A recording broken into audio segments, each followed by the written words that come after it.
Okay, time for a quick update. I can't remember exactly where I left off. I think I had shown you that I put this console in. Still got some more welding to do down here, or everywhere really, but I'm probably just gonna weld it in solid. I got this side piece in and fitted and stitch weld at the top and did a continuous weld at the bottom down there to keep trash and stuff from getting up under there. I need to somehow seal these things. I don't know if I'll put a piece of angle in there, weld or rivet it in, or if I'll perhaps use some like Gorilla Tape or something. This console before was a rattle trap, and this was just held by rivets, you know, going from in here into this. This is like a 1.5 by 3 inch tube. Anyway, I put this piece in here and just welded it solid, and that should completely fix all that rattling and permanently affix it to the side of the boat without it shaking loose. And then next thing, I got the front deck back in, which was actually quite a bit of work. And I finished the storage up here, so I can just show you this. I got it, I framed it, and I cut some sheet aluminum and put in there. That's 80 thousandths thick, 0.080 inches. And that's my new storage. So that's good. I'm going to reuse the same hatch from before. This deck, I had originally cut it. You can see the seam that goes right across there. I cut this part out to start with just to see what kind of problems I was having during the teardown, and then I ended up having to take the whole deck out. But I had flipped it over, and then I put a piece of flat bar on the back and just lap welded it. You can see this is where I ground off some of the penetration, where it kind of penetrated all the way through, but that's, you know, welded on the back, and then I shot some rivets in from above. Same with some of these holes here. I don't know if this was just an access hole. I think this might have been where they put flotation in, or I'm not sure what they did, but I sealed that off, and this is just where some of the welds penetrated through because I put a piece of, you know, plate on the back there.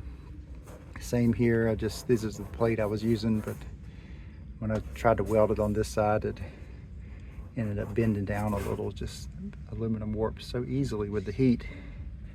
Still learning how to deal with that, but probably just leave that right there like it is, because I'm not going to put a seat back up here. I don't need a seat up here, and I'm going to just cover it all with Evo foam. Again, here's more. Another piece I covered in the back. This is where, you know, on this part of the deck went up, so I was able to just kind of weld this. I'm going to come back. I can't decide if I'm going to do it solid or just leave it like that. I'll probably just leave it like that. Maybe add a few more stitch welds. This part up front, though, it doesn't have a lip that goes up, so it just sits flat. And instead, this piece has a lip that comes out, so I just, you know, set it on there.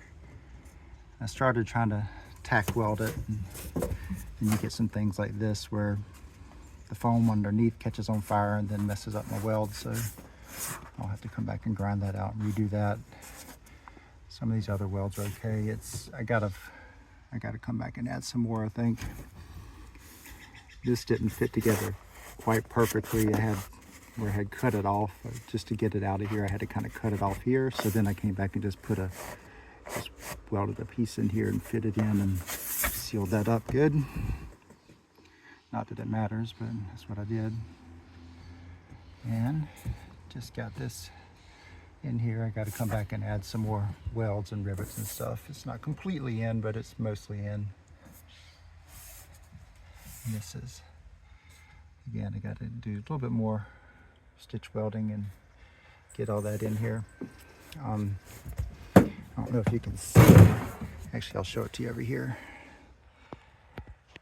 That thing right there was a trolling motor mount little piece of angle or whatever that is, mount. And it was kind of right here. It went from here to there and it connected up there. So that was a trolling motor mount. I'm not going to put that back in because again, I don't use this for fishing, and it's just something else that gets in the way. It gets tangled with my duck decoys. So I'm gonna leave that out. Have to come back and put some edge guard on all of these things. That's edge guard, that black stuff right there that goes around the edge. Have to come back and put some edge guard on these just to keep it from cutting any bond or cutting my cords, or if I decide to run some wire through there. So that's pretty much the deck. I'll show you what was in here before. This was down there before. So that was all the storage that was in the front, and then I thought the rest of the whole front area was covered with or filled with foam, but it was not. So you know, I've fixed that problem. So this was all the storage you had up there, and this is just, I measured it 10 by 31 by 14, which is 2.5 cubic feet of storage. And it's not even dry. You know, the hatch is not a dry hatch. It doesn't have a lip or anything to keep water from getting in, so it would just get wet in there. I had to drill holes to kind of keep the water out. It's just really crappy design and not much storage. So now my new storage is, I wrote it down here, 54 inches by 20 inches by 14 inches, 8.75 cubic feet. So I've got more than 3 times, I guess that's actually 3.5 times as much storage. Something like that, pretty close to it. So this is all way better. And I've got this completely full of foam, so the boat will float if it gets submerged. So I'm going to put this same hatch back in here. This is the hatch. I'll show you this. That'll go in there like that, and then here's the lip. So you can see that any water can just get in here and go right down. It doesn't have some kind of lip or catch or any drain, so it's not a waterproof hatch, and no need to try to make the whole thing. But I'll probably put some EVA foam in there, which will keep things from vibrating and making a lot of noise when I'm motoring. And that'll take a minute, and then it'll seal up. I have that tape in there because just sealing up all the cracks with the tape while I'm continuing to work, so little metal shavings and stuff don't get down under the floor of the boat. I'll come and cover all that with EVA foam or maybe some Gorilla tape, I don't know. And still got to work on this side some more. Got this piece of siding in here. This is still uncovered. It doesn't really have a piece like this. What goes in here now, basically from, you can see where the paint stopped, from here all the way up to there. You can kind of see where the paint goes here. That's for this gun bench. So that bench has to go back in there, and that's where you can dry storage for your shotguns and stuff, and that is actually dry. So I like that. So I'll put that back in coming up pretty soon. Okay, that's enough of an update for now. I'll put out some more when I've made a little more progress.